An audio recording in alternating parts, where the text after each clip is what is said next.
Hello दोस्तों, आप सबका ज्ञान भंडार चैनल पर बहुत बहुत स्वागत है। हम आपको पढ़ाने जा रहे हैं रिवर सिस्टम ऑफ इंडिया।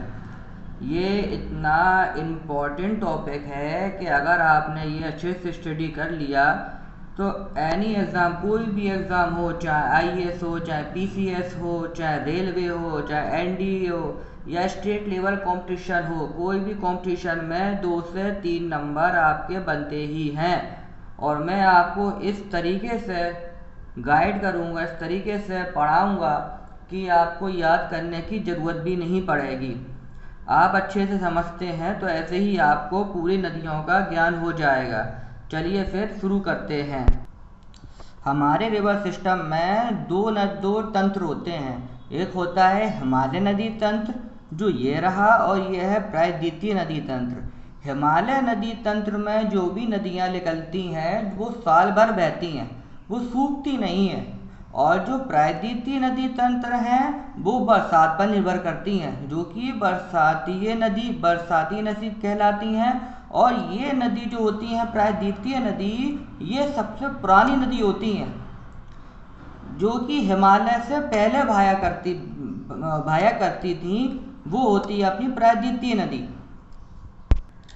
दोस्तों, हिमालय नदी तंत्र है, उसमें कुछ नदियां हैं जो बहुत इम्पोर्टेंट होती हैं, जो कि हमारे एग्ज़ाम पे आते हैं उसके क्वेश्चन। और कुछ ऐसी होती हैं जिनका बहुत कम आना होता है एग्ज़ाम पर, जिसमें जो सिंधु नदी तंत्र है इसके काफ़ी एग्ज़ाम आते हैं, जो कि अपने भारत से निकल कर अपनी पाकिस्तान में चली जाती है, जो तिब्बत के मानसरोवर के निकट सानो ख्याबाब ग्लेशियर से निकलती है और भारत के लेह से होते हुए पाकिस्तान चली जाती है और अरब सागर में गिर जाती है, जो कि पाकिस्तान की रीढ़ की हड्डी कहलाती है।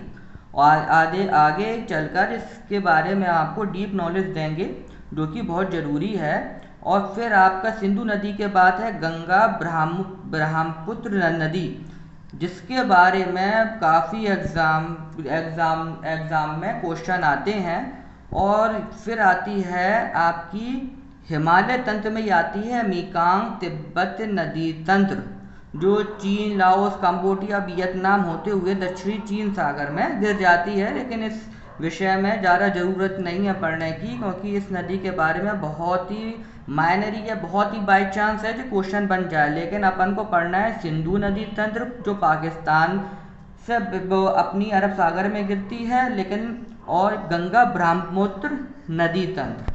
जैसा कि हमने आपको बताया था कि हिमालय नदी होती है ना, वो साल भर बहती हैं, क्योंकि इस नदी तंत्र में हिमालय से निकलने वाली नदियाँ आती हैं, जो कि हिमालय के ग्लेशियरों की बर्फ पिघलने के कारण बनती हैं। इस कारण इन नदियों में वर्ष भर पानी का प्रवाह बना रहता है। जो हिमालय की नदियाँ होती हैं ना, ये कभी नहीं सूखती हैं, साल भर बहती रहती हैं। जैसे अपनी गंगा नदी हो गई, अपनी ब्रह्मपुत्र नदी हो गई।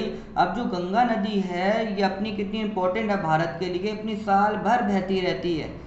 तो जो कि हम आपको और आगे और अच्छी तरह से डीपली पढ़ाएंगे गंगा के बारे में भी। ये गंगा नदी में कौन कौन सी नदियाँ मिलती हैं, जो कि बहुत ज़रूरी है।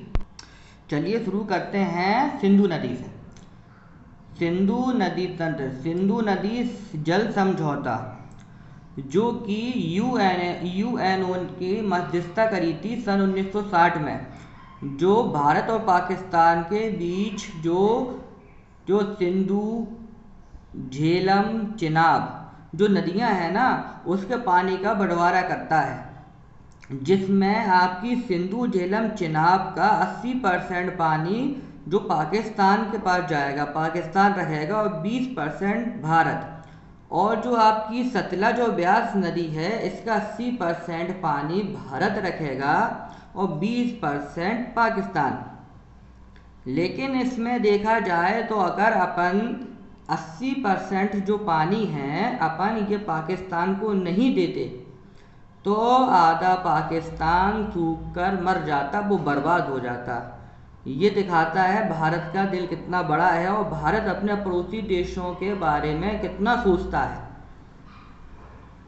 देखिए दोस्तों, ये है अपनी सिंधु नदी, जो कि तिब्बत के मानसरोवर के निकट सनो ख्याबाब या फिर सिनकाबा ग्लेशियर से निकलती है और फिर ये भारत में घुसकर लेह से होते हुए पाकिस्तान में चली जाती है, जो कि 2880 किलोमीटर की नदी है और ये काफ़ी लंबी नदी है और फिर ये बहते हुए अरब सागर में गिर जाती है।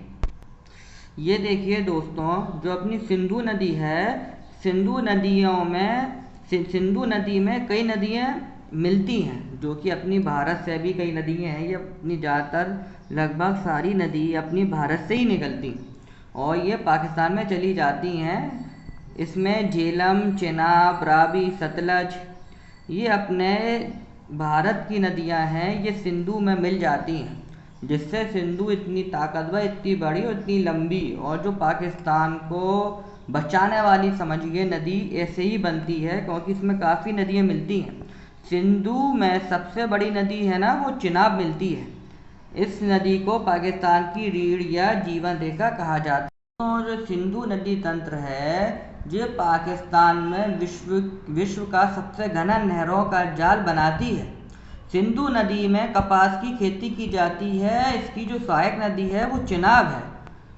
और जो सतलज हुई, आपकी रावी हुई, ब्यास हुई, ये नदियाँ चिनाब में मिलती हैं और चिनाब आपकी सिंधु में मिलती है। और जो आपकी चिनाब नदी है उसका उद्गम हिमाचल प्रदेश के लामा ग्लेशियर में होता है।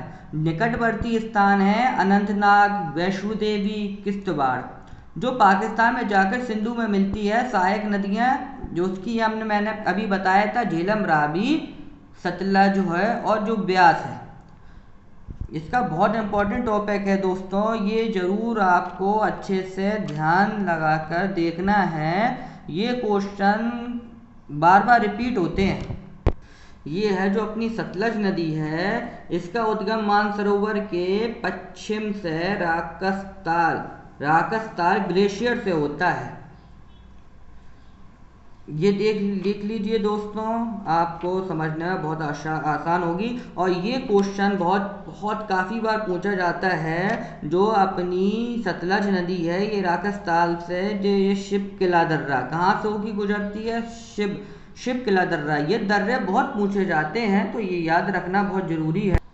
देखिए दोस्तों, ये अपनी जो नदी है ना सतलज, ये शिवालय श्रेणी को काटती हुई पंजाब में प्रवेश करती है और लुधियाना, फिरोजपुर निकटवर्ती शहर है। तिब्बत में इसे लांगचेन कहा जाता है। ये बार बार पूछा जाने वाला आपका क्वेश्चन है कि तिब्बत में सतलज नदी को क्या कहा जाता है, लांगचेन कहा जाता है। और सतलज नदी में भाखड़ा नागर डैम बना हुआ है। ये अपन ने काफ़ी नाम सुना होगा कि भाखड़ा नागर डैम कहाँ बना है और किस नदी पर बना है। तो ये सतलज नदी पर बना हुआ है। भारत में ये सबसे ऊंचा गुरुत्वीय डैम है।